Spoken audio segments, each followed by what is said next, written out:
guys, welcome back to my channel. In today's video I'm going to be sharing with you some unique experiences and culture shocks I had when I was in Japan.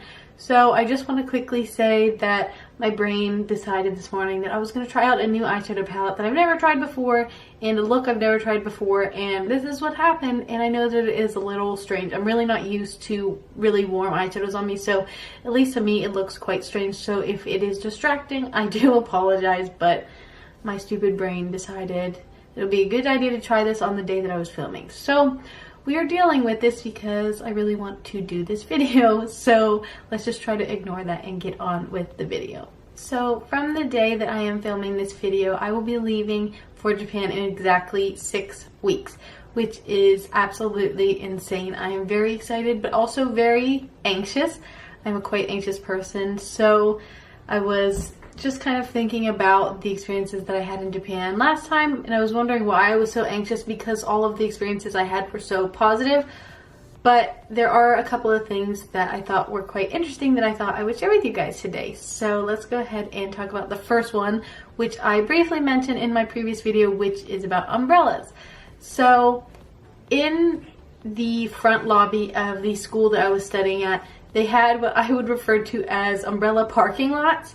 So they had these big like metal boxes that had little trays on the bottom, and there were all of these small little holes like all throughout the top of this box, and there were keys in different like holes and different numbers. So what you would do is stick your umbrella in one of the holes and then lock the key that was right next to it, and then you would take the key with you so that nobody steals your umbrella.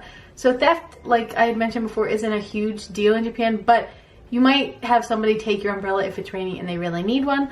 So in this scenario, nobody can steal your umbrella because you have a key to take it with. And then the tray on the bottom lets the water kind of drip off of the umbrella so you don't have to carry it around with you, which is really convenient. They also had a little machine where you would like stick your umbrella down into this little circle, and it would wrap your umbrella really quickly with a piece of I guess it was like a plastic bag to keep it from like dripping everywhere if you wanted to take your umbrella with you into the building. So I saw that in a couple places, but I first noticed it at our school, which I thought was really unique to Japan because I've never seen anything like that in the States. I think the closest thing I've seen is just the bag wrapping machine at Whole Foods. So that's definitely not super common here in the States.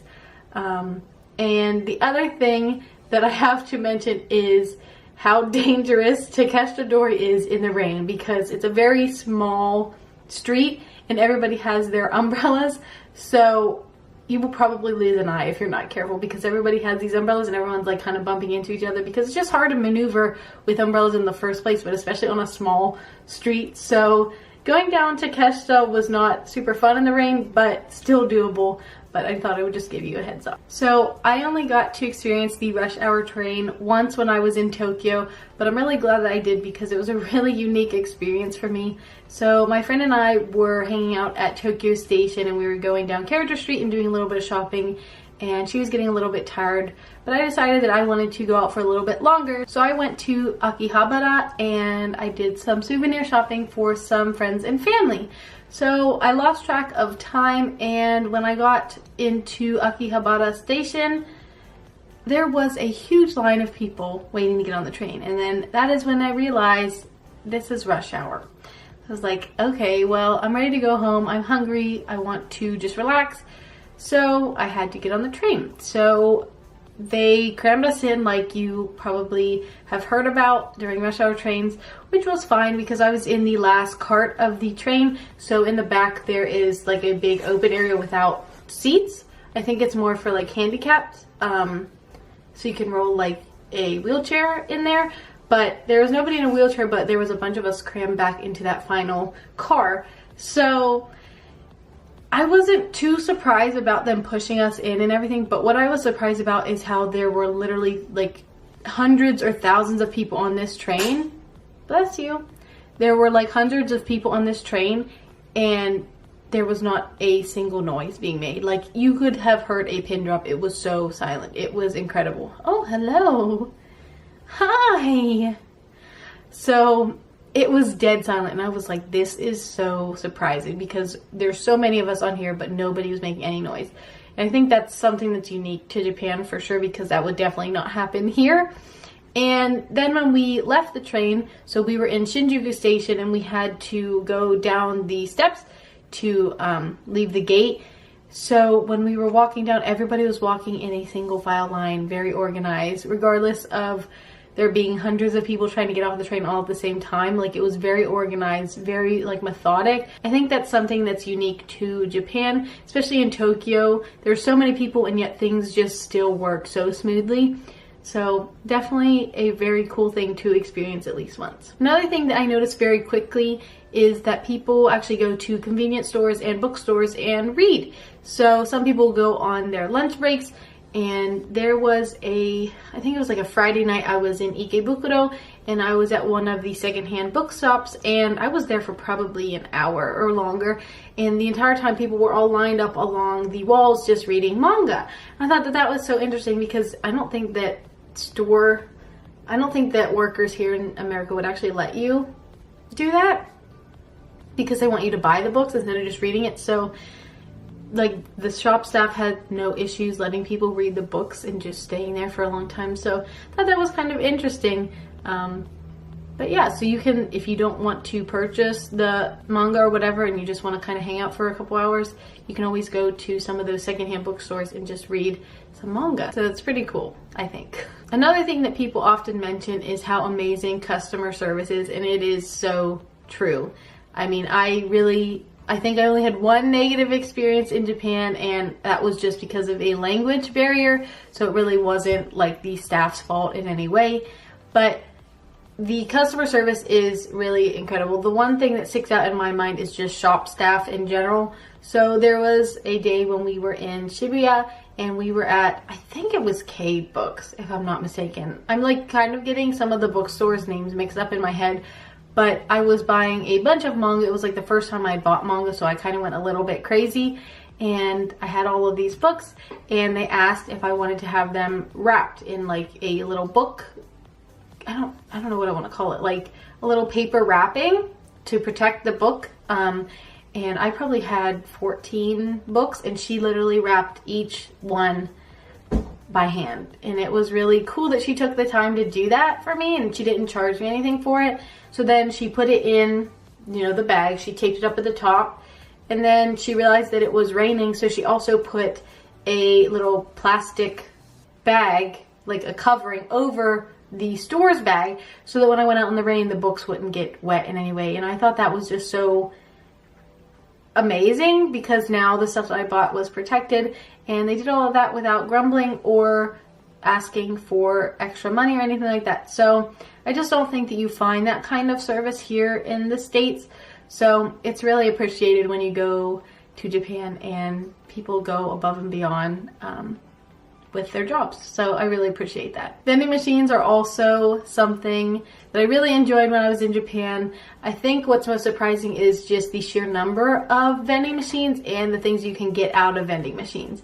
So I want to say just around school alone, we probably had 20 to 30 vending machines that you could go to, and they had different kinds of vending machines. So I know that across the street from the school, we had a Pepsi, like a specifically Pepsi one, because a lot of them are Coca-Cola vending machines.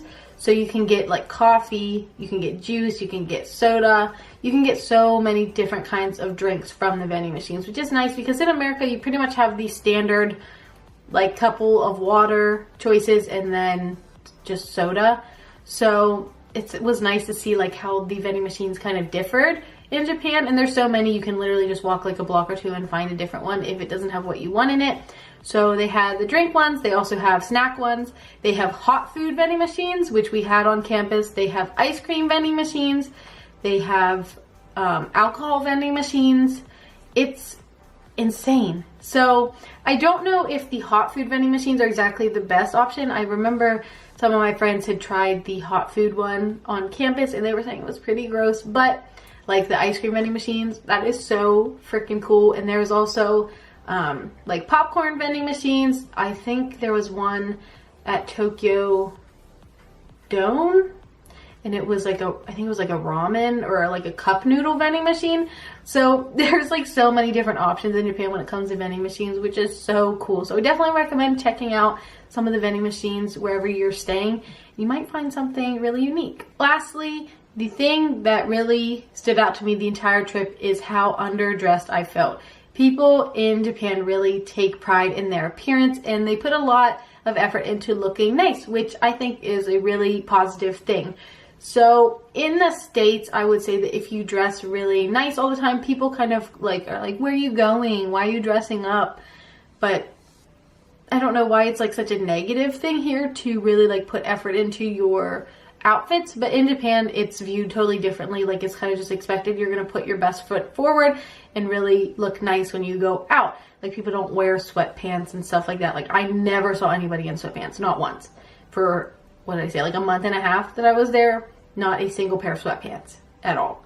So people just dress really nice, and they wear like blouses instead of t-shirts, and I don't know, they just look really nice. And Japan is a place, especially in Tokyo, I would say, where you can really express yourself through your outfits, which I think is super interesting and really important, because I think that people need a way to express themselves, and the way that they can do that is through fashion.